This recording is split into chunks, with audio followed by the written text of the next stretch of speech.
Welcome everyone. Today, we're diving into a smart way to grow your wealth, buying your first index fund. Whether you're new to investing or looking to expand your portfolio, this guide is for you. Investing in an index fund can be a great start to building long-term financial security.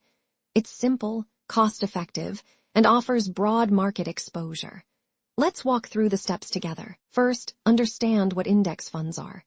An index fund is a type of mutual fund designed to match or track the components of a financial market index, like the S&P 500.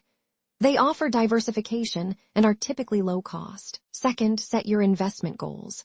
Determine why you're investing, whether it's for retirement, buying a home, or another goal. This will help guide how much you invest and your risk tolerance. Third, choose a brokerage account. Open an account with a reputable brokerage firm. Look for low fees, user-friendly platforms, and good customer service.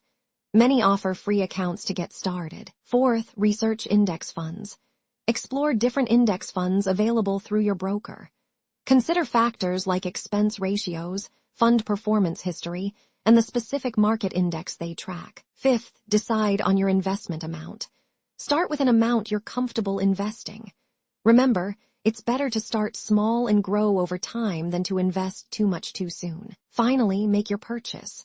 Once you've chosen your fund, log into your brokerage account, select the index fund, enter the amount you wish to invest, and confirm your purchase. Congratulations! You're now on your way to investing in an index fund. Remember, consistency is key. Keep contributing regularly to build wealth over time. If you found this helpful, don't forget to like and subscribe. Thanks for watching. Stay tuned for more financial tips and tricks. Until next time, happy investing.